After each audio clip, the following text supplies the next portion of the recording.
तो आपका पूछना ये है कि हम आपकी बातों पे विश्वास क्यों करें, क्योंकि आपकी बातों में तो बड़ा वेग है। मतलब मेरी बातों में आपको बड़ी वेगिटी लगती है, बड़ा कन्फ्यूजन लगता है कि अभी 100 200 500 जन्म लग जाएंगे एनलाइटेंड होने में, और अभी मज़े तो हम अभी कर सकते हैं। कुछ भी मज़े करना हो, नशा करना हो, फ्रेंड्स के साथ मस्ती करना हो, अच्छा खाना खाना हो, टीवी देखना हो, तो हम उसके चक्कर में पड़े या आपके कन्फ्यूजन के चक्कर में, ये आप मुझसे पूछ रहे हैं। कुछ साल पहले मैं भी वहीं खड़ा था जहाँ पर आप खड़े हैं, और मैं भी उन सभी चीज़ों को एंजॉय करता था। सिगरेट और शराब को छोड़ करके, पता नहीं क्यों मुझे उसकी लत नहीं, शायद उसका टेस्ट नहीं अच्छा लगा, खुशबू नहीं अच्छी लगी, जो भी रीज़न हो, बट सारी बाकी चीज़ें मैं एंजॉय करता था। बट जो कुछ मैं करना चाहता था वो नहीं कर पाता था। मैं चाहता था मेरी लाइफ में एक कंसिस्टेंसी आए, मेरी पर्सनालिटी में एक गहराई आए, जो मैं सोचूं वो मैं कर सकूं। टीवी देखना, उसमें कुछ सोचना नहीं होता था, वो तो आपने टीवी चालू किया देख लिया। लेकिन अगर मैं डिसाइड करता हूं कि नहीं, मुझे 10,000 रुपये कमाने हैं या 10,000 रुपये बचाने हैं, वो नहीं कर पाता था मैं। अभी आज एक भाई साहब आए थे, यहाँ पर बैठे हुए थे, उनकी महीने की सैलरी है 1,20,000 रुपये, और पिछले 2 साल से काम कर रहे हैं वो। तो 2 साल में, 1 साल में 1,20,000 मतलब कितना हो गया? अगर खाली 1 लाख रुपये जोड़िए तो 12.5 लाख, हाँ 12 लाख रुपये, 12 लाख रुपये हो गए। तो 2 साल में 24 लाख रुपये। तो उन्होंने कितने पैसे बचाए होंगे 24 लाख में से? बोलते पता नहीं कहाँ चला जाता मेरे पैसे, बचता ही नहीं। बोलते किसी तरह से लड़ाई करके मेरी बीवी ने कुछ पैसे मुझसे चुरा लिए थे, छीन लिए थे, वही बचे हैं बस, बाकी सब पैसे उड़ गए। तो कहाँ उड़ गए? हैबिट्स में से। मुझे लगता है हम में से जो भी इंसान अपने आप को रिव्यू नहीं करता, रिफ्लेक्ट नहीं करता, अपने बारे में सोचता नहीं है किसी एकम्प्लिशमेंट के कॉन्टेक्स्ट में कि मैं कुछ करना चाहता हूँ। मैं अगर कहता हूँ कि मुझे एक किताब लिखनी है, या मैं कहता हूँ कि मुझे एक कोर्स कंप्लीट करना है, बनाना है, उसमें करीब 300 वीडियोस होंगे। हर रोज़ एक वीडियो बनाऊंगा तो 300 दिन लग जाएंगे। अब ये अपने आप में एक बड़ा काम है, जो पहले जब मैं लेता था कभी भी कंप्लीट नहीं कर पाता था।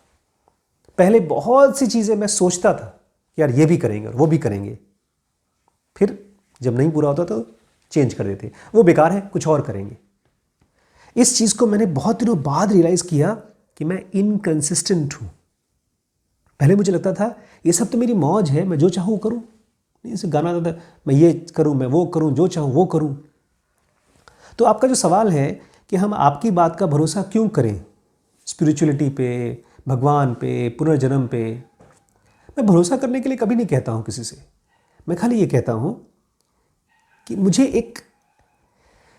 एक सेल्फ कंट्रोल आया है।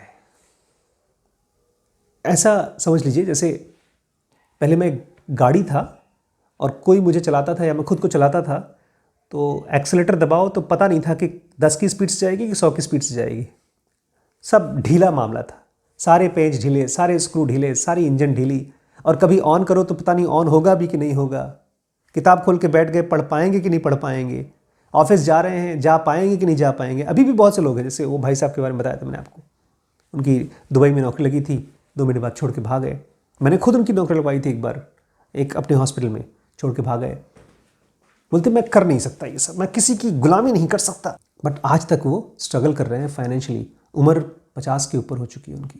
तो जब हमको कोई देखता है, बाहर से देखता है और कहता है आलसी हैं, हमको तो अपनी आलस दिखाई नहीं देती, हमको तो दिखाई देता है हम तो आराम कर रहे हैं। मुझे भी ऐसे लगता था। ये तो जब मेरे लाइफ में मैजिकल ट्रांसफॉर्मेशन आया, जब मैंने अपने थॉट्स के अंदर में इमोशंस को अलग करके देख पाया और थॉट्स को अलग करके देख पाया, तब मुझे पता चला अच्छा मैं ये काम इसलिए नहीं कर पा रहा हूँ क्योंकि मैं इमोशन में बह गया था। एक दिन हुआ मेरे साथ ऐसा, मैं सुबह सुबह उठ रहा था और मेरे मन में आया कि थोड़ा और सो लेते हैं, मुझे जाना था ऑफिस, थोड़ा और सो लेते हैं। तो उस समय जुनूगा एकदम नई नई मैंने पढ़ना शुरू किया था, तो उसमें एक एक्सरसाइज बताया गया है, 3 स्टेप रिदमिक ब्रीदिंग। उसमें एक छोटी सी किताब को लेकर के आपको पेट पे रखना होता है ताकि आपकी सांस रिदमिक हो जाए। नॉर्मली हमारी सांस नॉन रिदमिक होती है, किताब से वो रिदमिक हो जाएगी। मैंने कहा चलो आलसी आदमी के लिए इससे अच्छा और क्या, किताब ही पेट पे रख के सोना है, सो जाओ। मैंने रख लिया किताब और शायद 5 मिनट के बाद मेरे मन में थॉट आया, अरे कब तक सोते रहोगे, उठो जाओ। और थॉट ही नहीं आया, बॉडी में एनर्जी भी आ गई। जो आलस था वो ट्रांसफॉर्म होकर के एक्टिविटी में ट्रांसफॉर्म हो गई। मैं गया, फटाफट तैयार होकर चला गया। चलो ठीक है, हो जाता है, कभी कभी आदमी फ्रेश रहता है। तो ये चीज़ मैंने 2 बार 3 बार 4 बार बहुत बार देखी होते हुए। मुझे लगा बहुत सब कुछ हो रहा है, अपना कुछ कंट्रोल आ रहा है अपने ऊपर। कहाँ से आ रहा है? ब्रीदिंग से भी आ रहा है। थॉट्स को भी पहचानना शुरू किया।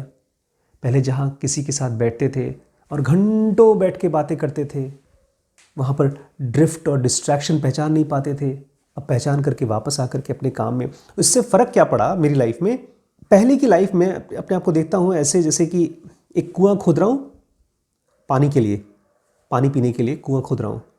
तो 1 गड्ढा 2 गड्ढा 3 गड्ढा ऐसे 100 गड्ढे खोद दिए 2-2 फीट के, पानी नहीं मिला। लेकिन ज़ेनोगा आने के बाद एक ही गड्ढा बहुत गहरा खुद गया और उसमें से पानी मिलना शुरू हो गया कि लाइफ में कुछ एकम्प्लिश कर पा रहा था। तो फ्यूचर तो छोड़ दीजिए, बुद्धा को छोड़ दीजिए, एनलाइटमेंट छोड़ दीजिए। आप अपने आप से पूछिए कि अगर आप कुछ एकम्प्लिश कर पा रहे हैं या नहीं कर पा रहे हैं तो क्यों नहीं कर पा रहे हैं? अगर आपको लगता है मौज मस्ती फ़न करके आपकी लाइफ में एकम्प्लिशमेंट है, तब आपको मेरी बातें सुननी चाहिए ही नहीं। आप यहाँ बैठ करके टाइम वेस्ट क्यों करें? लेकिन अगर आपको लगता है नहीं यार, मैं सोचता बहुत कुछ हूँ लेकिन कर नहीं पाता हूँ, तो उस कंडीशन में आपको अपने माइंड को समझना होगा, उसकी रेगुलेशन को समझना होगा। अंगुली मार को भी ये लगता होगा कि मैं अपनी मर्ज़ी से लोगों को मार रहा हूँ, लेकिन कोई किसी को अपनी मर्ज़ी से मारता है। जानवर मारता है, खून करता है ताकि वो खा सके, भूख लगती है उसको। कोई आदमी किसी और को जान से क्यों मारता है? क्योंकि अंदर से वो डिस्टर्ब्ड है। इसलिए बुद्ध जब उससे मिले थे तो बोलते हैं, उसने कहा बुद्ध को रुक जाओ। तो बुद्ध की प्रैक्टिसेस में 2 प्रैक्टिसेस है, एक समता और एक विपश्यना। समता मतलब रुक जाना। तो बुद्ध ने कहा मैं तो बहुत पहले रुक चुका हूँ, तुम नहीं रुके हो। और बुद्ध चल रहे थे तो बोलता है तुम नहीं रुकोगे तो मैं तुम्हें जान से मार दूंगा। तो मुझे लगता है एक बुद्ध जैसा आदमी ने, पता नहीं वो एनलाइटेंड हुआ कि नहीं हुआ, लेकिन उसने बहुत दूर दूर तक बहुत गहरी बातें दुनिया को सिखाई, समझाई। अगर उनके मंदिरों को ही देख लो, जो जहाँ जहाँ बैठ करके वो ध्यान किए, आश्रम्स जो बने, अगर वो एकम्प्लिशमेंट की फॉर्म में भी देखिए तो भी वो कैसे हो पाया, कैसे उनको इतनी कंसिस्टेंसी आई। एक ज़ेन मॉनेस्ट्री में या एक मार्शल आर्ट्स का जो मास्टर होता है वो कैसे इतनी ताकत इकट्ठी करता है, इसके पीछे का वजह पूछिए आप।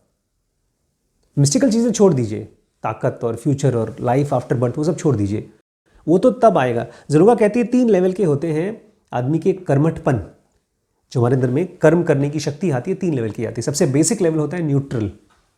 न्यूट्रल मतलब कुछ काम नहीं करना, मौज करना और उसी को जस्टिफाई करना, मैं जैसे हूँ वैसे ठीक हूँ भाई, तू मुझे परेशान ना करो। सेकंड आता है फिजिकल वर्ल्ड में काम करके अपना पेट पालना, अपने परिवार का पेट पालना। उसके बाद थर्ड लेवल पे आता है स्पिरिचुअल लेवल पे, जहाँ पर आपका मन शांत करके आप यहीं बैठ करके अपने मॉलिक्यूलर वर्ल्ड में जा सकते हैं और पता नहीं क्या क्या कर सकते हैं। इसकी बातचीत अभी मत करिए, नहीं तो आप बोले, पता क्या बोलेंगे, सर तीसरा वाला अच्छा लग रहा है मेरे को, मैं खाना पीना खा लेता हूँ फिर लेट कर मॉलिक्यूलर वर्ल्ड में चला जाता हूँ, सुबह मिलते हैं। थोड़ा सा हेल्प मिलेगी अगर आप एक पैक बना देते मुझे, तो मॉलिक्यूलर वर्ल्ड में जाने में और आसानी हो जाएगी। नहीं, आपका सबसे पहला काम है अपनी लाइफ में छोटी छोटी चीज़ें एकम्प्लिश करके देख पाना, और अगर नहीं हो पा रही हैं तो उसको फिर करने की कोशिश करना। एक स्पोर्ट्समैन की तरह देखिए अपने आप को कि मैं अगर बॉलिंग नहीं कर पा रहा हूँ तो मेरा स्टैमिना क्यों नहीं है, अगर मैं पढ़ने की कोशिश कर रहा हूँ तो मुझे समझ में क्यों नहीं आ रही है, अगर मैं बैठना चाहता हूँ आधे घंटे तो मैं बैठ क्यों नहीं पा रहा हूँ, मेरा कॉन्सेंट्रेशन क्यों ब्रेक हो रहा है। ऐसी छोटी छोटी चीज़ों को एकम्प्लिश करिए। मैंने अपने आप को यही कहा आज से 5 साल पहले कि मैं भाई ये करीब 10,000 बुक्स मुझे इकट्ठी करनी है। मेरा टारगेट एक यही था शुरू में कि मुझे बुक्स इकट्ठी करनी है, अपनी पसंद की बुक्स। अब वो भी अपने आप में बड़ा मुश्किल काम था, डिस्ट्रैक्शन बहुत है।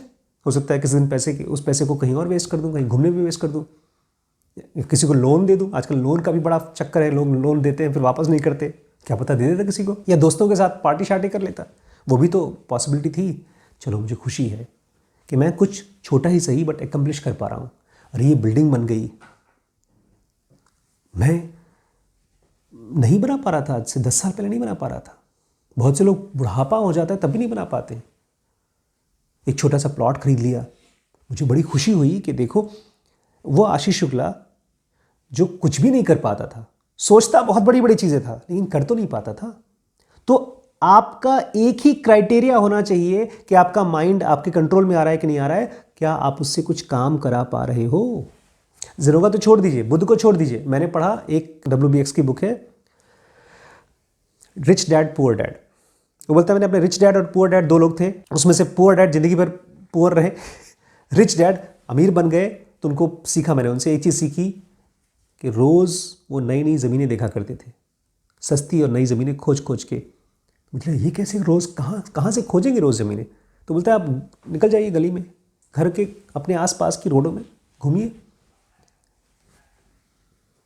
आलू प्याज की तरह देखिए, जैसे आप आलू खरीदते हैं ऐसे जाइए देखिए। या दुकान में आप जाकर किताबें देखते हैं, सीडीज़ देखते हैं, कपड़े देखते हैं, विंडो शॉपिंग करते हैं, ऐसे आप ज़मीनों की विंडो शॉपिंग करिए। मैंने कहा ठीक है। मैंने कम से कम लखीमपुर में टारगेट बनाया था 500 प्लॉट्स देखूंगा मैं। पूरा हुआ। उसी 500 में से कम नहीं तो 7-8 हम लोगों ने ले लिया। देखना भी अपने आप में पॉसिबल नहीं है। आप पूछ लीजिए घरों में जितने भी आपके चाचा, नाना, ताऊ, पाई, चाचा हैं, कितने प्लॉट्स देख पाते हैं। तो कोई दोस्त बता दिया तो चल गए, देख लिया और फिर खरीद लिया, फिर फंस गए। अगर मैंने 500 प्लॉट नहीं लिए होते तो मैं हर गलत प्लॉट पे फंसता। उसने मुझे यही बताया था कि जब ज़्यादा प्लॉट देखेंगे तब आपको समझ में आएगा कौन सी सही प्लॉट है, कौन सी गलत प्लॉट है, तब आपको रेट समझ में आएगा। बट उन एकम्प्लिशमेंट्स को, छोटी छोटी एकम्प्लिशमेंट्स को भी आपको करके देखना पड़ेगा कि क्या मेरा माइंड मेरे कंट्रोल में है, या मेरा माइंड खाली मुझे बोल रहा है बातें बड़ी बड़ी सोचो बट करो वही, लेट करके, खाना खा करके वीडियो गेम खेलो, सेक्स करो, फिल्में देखो और पड़े रहो। एकम्प्लिशमेंट के साथ जोड़िए, तब चीज़ें थोड़ा सा हिलेंगी आपके लिए, मूव करेंगी। मेरे पर विश्वास मत करिए, खाली एकम्प्लिशमेंट अपनी लाइफ में देखिए कौन कौन सी छोटी छोटी चीज़ें आप कर पा रहे हैं, and feel good about it, and then go deeper into your mind and thoughts. दोस्तों, स्पिरिचुअलिटी को पूरी डेप्थ में समझने के लिए जिलों का बेसिक और एडवांस कोर्स है। बिजनेस को, रीड हैस्टिंग को, अमेजॉन को, जेफ बेजोस को, इस तरह के ढेरों बिजनेस मास्टर्स को समझने के लिए है WBX। अगर डिसीजन नहीं ले पा रहे हैं लाइफ में, छोटे और बड़े, किसी भी तरह के डिसीजंस, उसके लिए है BDM। अपने ब्रह्मचर्य को सधने के लिए SPMT, चीज़ों को समझने के लिए, उनको बहुत खूबसूरत तरीके से बड़ा करने के लिए है SPPT, और अपने रिश्तों में खूबसूरती लाने के लिए, अपने बिलवेड के और नज़दीक आने के लिए लिमिटलेस। ये व्हाट्सएप का नंबर है, इस पर व्हाट्सएप करके सारे कोर्सेज़ की जानकारी एक साथ ले लीजिए।